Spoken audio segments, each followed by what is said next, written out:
Hello and welcome to Callum Connect's Micro Podcast. Our guest today is Sascha Dobbelaere.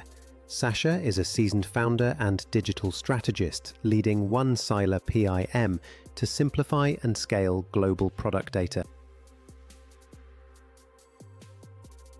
A hurdle I have faced as a business leader has been the inability to create traction with my product. This has been an example of continued effort and hard work.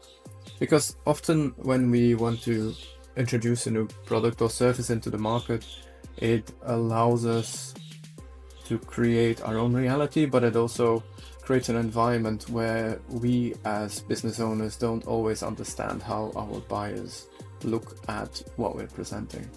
And it takes a lot of dedication to review your own work and really question your own work into a lot of detail. Let me give you an example. So I've personally spent my life as an entrepreneur. I started in my early 20s and I really early on started a first e-commerce store, and that triggered something, right? So I became super interested in everything e-commerce, and I spent the smaller part of a decade, so about 7 years, having an agency where we're developing e-commerce sites, adding product information, and really helping our customers take their first steps into the e-commerce world.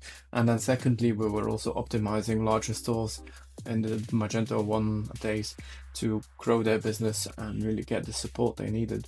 And continuing on that journey, I recently started a SaaS company based on my experiences from my own manufacturing experience.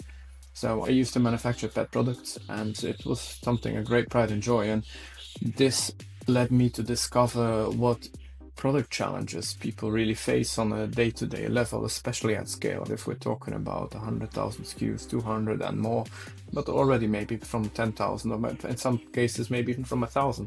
It all really depends on you as a company. And what we're really struggling with is discovering where our audience is, who our typical customers are. Because I used to think that it was smaller business owners having a couple of thousand products who would really hate the amount of effort that goes into managing these products. But it turns out that it's actually not the smaller businesses who cared.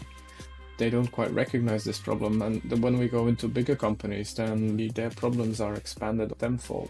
So they're already selling in different markets. They may already be selling with different languages and different currencies. They may already have a number of websites to promote. As far as the key learnings is that sometimes your audience is all what changing the people you talk to is all it takes, really. Because sometimes your product is great, but you're just talking to the wrong people. And that is a fundamental thing to realize, and a key learning I've had to really take from this entire experience. If you enjoyed this podcast and would like to find more inspiring information about entrepreneurs around the world doing incredible things, make your way to enterprisezone.cc.